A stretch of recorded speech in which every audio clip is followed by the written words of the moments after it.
Bonjour, c'est IQ91. Voici l'analyse technique du CAC 40 pour la journée du jeudi 19 août 2010 pour le site boursicoté.com. Aujourd'hui donc, grosse alerte baissière. Il n'y a qu'à voir la forme de la bougie pour s'apercevoir que la séance a été en un seul sens. Pourtant ça avait bien commencé puisque l'ouverture s'était faite en hausse à 3666 points,94. Le plus haut a même été marqué à 3680,03. Et puis des mauvaises statistiques américaines nous ont fait descendre, marquer un plus bas à 3570,35 pour finalement venir clôturer juste au-dessus, à 3572,40 points. Donc nous perdons 2,07% sur cette séance, moins 75 points. C'est une grosse chute pour le CAC 40. Alors par rapport à ce que j'ai lu sur le chat, c'est pas vraiment un Maborusu puisque ici la mèche haute est assez significative, même si ici la mèche basse est beaucoup plus petite. Donc voilà, un Maborusu, normalement, idéalement, il n'y a pas de mèche haute ni de mèche basse. Là, il y a une mèche de chaque côté. Bon, c'est pas un Maborusu, ça ressemble à un petit saucisson, mais cette bougie rouge comme ça est tout de même un fort signal baissier. Donc, une bougie bien pleine, toutefois, un avalement baissier. Alors, avalement baissier très puissant, car quand je vous avais parlé ici de cet avalement qui avalait 3 bougies, puisque nous avalions le corps de 3 bougies, et puis on voit bien après ce qu'il est arrivé, ici c'est pas moins de 1, 2, 3, 4, 5 bougies qui sont avalées ici sur cet avalement. Donc, signal de baisse énorme. De plus, les volumes, même s'ils sont dans la moyenne, ont bien remonté par rapport ici à tout l'essai de rebond que nous avions eu. Donc le signal est vraiment très puissant. Nous invalidons ici au niveau des stochastiques le signal haussier que nous avions eu il y avait quelques jours. Rappelez-vous, je vous avais dit ici que là, le croisement avait lieu hors de la zone de survente et que donc le signal était moins puissant.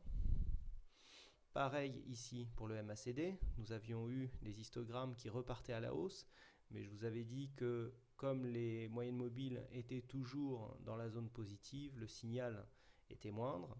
Eh bien nous invalidons puisque les histogrammes ici repartent dans une progression négative.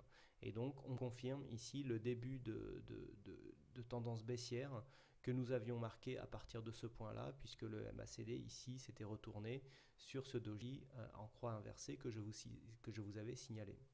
Donc avalement baissier, échec donc de reprise haussière, puisque nous venons clôturer juste au-dessus le niveau de retracement des 61,8 qui avait été ici testé lors d'un plus bas il y a 3 séances. On vient clôturer dans cette zone, il ne manque pas grand chose pour que le support ici des 3550 points soit testé. Cela devra intervenir très certainement demain. Dans le cas ici d'une cassure des 61,8 et d'une cassure des 3550, d'autant plus si cette cassure se fait pour la clôture, vendredi, le signal serait fortement baissier et l'objectif aurait des grandes chances d'atteindre ici les 3420 points qui représentent les 100% de retracement de la tendance que nous avons ici, la tendance haussière qui nous avait permis de retracer les fameux retracements de Fibonacci sur lesquels nous travaillons depuis maintenant quelques jours.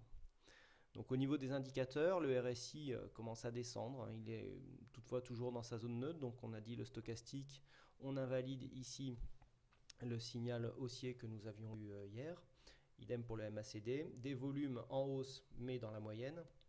On peut remarquer que nous continuons à avoir des séances baissières avec des volumes plus forts que lors des séances haussières.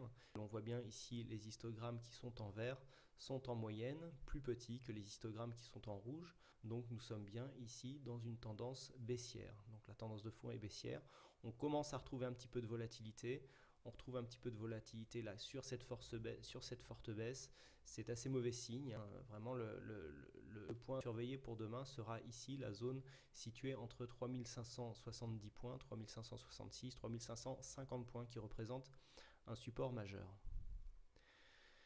Concernant les signaux donnés sur le site boursicoté.com, donc au niveau de l'analyse écrite, nous avons eu ici un échec donc, du franchissement de cette résistance. Ce n'est pas une surprise car les échecs se sont succédés ces derniers jours, invalidant de même l'espèce de tentative haussière que nous avions eue d'ailleurs nous n'avons pas validé ici les 3710 points, ce qui nous conforte en fait dans le fait que ici la baisse est à venir. Concernant les signaux Forex, nous avons eu aujourd'hui une tentative de hausse des signaux, puisque suite aux mauvaises statistiques américaines, là ce n'est pas l'euro-dollar qui montait, mais simplement le dollar qui a chuté, donc faisant monter l'euro mécaniquement.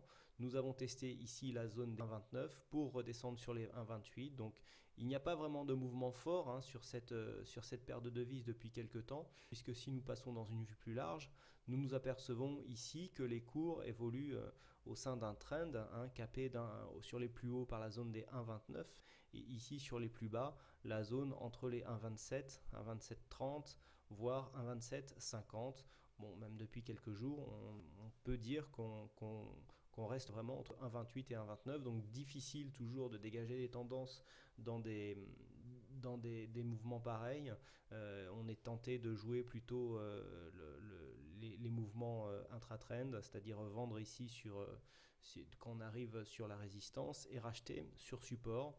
Bon, il faut attendre une cassure. Pour l'instant, c'est la stratégie qui est la plus viable sur ce mouvement.